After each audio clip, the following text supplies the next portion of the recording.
Hi, this is Julie with Beadaholique, and in this video I want to show you how to make a bangle bracelet using flat artistic wire and a connector link. So in these two instances I have used the gold and silver version of TierraCast Quatrefoil link, 16 millimeters, but there's a lot of links on the Beadaholique website to choose from, so you can definitely pick your favorite. And then the artistic wire that I'm using is flat. It's 3 millimeters across by 0.75 thick. And you get 3 feet in a package. So you're gonna be able to make 3 of these bracelets with the package of flat wire you get. In terms of tools that you're going to need, you'll need a pair of oval Wubbers mandrels. Now, if you have a round mandrel, that will work as well. I liked using the oval because it really gave me the shape that I wanted. You're gonna see right here on a side view what we've got here. So it almost creates like a teardrop shape, but a round will work as well. And I've got the smallest pair of Wubbers oval mandrels, but I'm going to be using the larger size nose on them. You're going to need a cutter, and I have a little bit of a heavier duty cutter than what I usually use. This is a Xuron cutter, just because this is quite thick and I don't want to potentially damage my fine flush cutters. A rubber mallet, a oval bracelet mandrel, and I've gone ahead and I've made size markings on mine. If yours doesn't have size markings and you're interested about how would you go about doing this, we have a separate video on beadaholique.com showing you how to add the sizing guide, and then just a ruler. So what you're going to do to begin with is you're going to take your connector link and you're going to lay it on your ruler.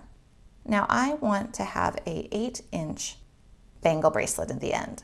So what I want to do is go not to the 8-inch here, I actually want to go to the 9-inch marking, and that's going to help to account for these little overlaps and that this is a little bit raised away from the mandrel. So just keep in mind, put your link down and then add an inch to whatever your final size is. So I'm going to take this, I'm going to unwind it, go right up against there. I'm going to lay it out, make sure it's flat. And right here at the 9-inch mark, I'm going to cut it.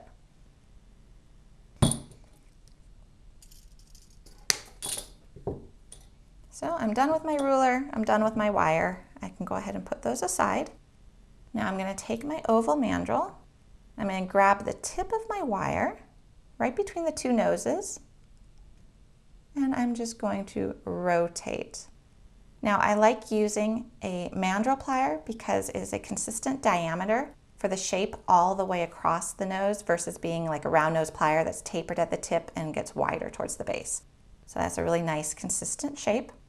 So now I want to go to the other end and do the same thing, making sure I bend it in the same direction as the first one. There we go. And I'm not, you notice I'm not bending it all the way around. So my tip of my wire is not touching the length of the wire. So this is what we have thus far. Go ahead, take your link and put it into one of the loops.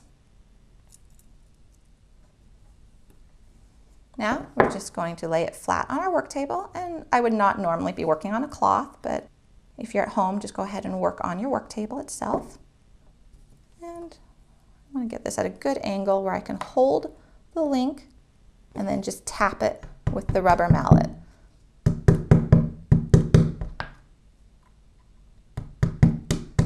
I'm not using much strength at all here, just tapping.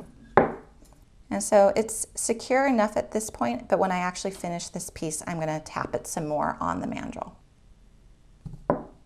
So grab your mandrel and lay this down in the middle of it along the 8-inch marker, or whatever size you're going for.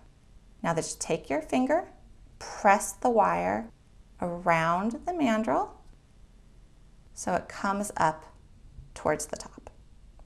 So go ahead, twist it all the way around, pull it off. This is what we have.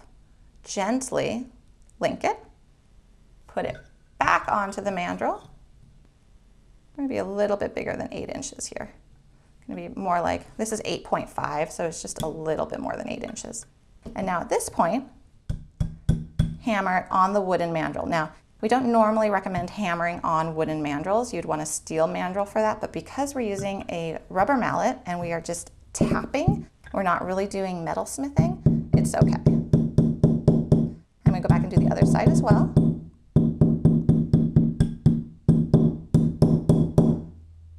Okay, really get those nice and secure. Shape it. You can use your fingers. That's the beauty of wire, as it is able to be worked and bent. Okay, and now, so this ended up being about 8 1/4, a little bit shy of 8 1/4, so pretty close. And there we take it off. We have a nice shape, and it's actually really very sturdy because this wire is so thick.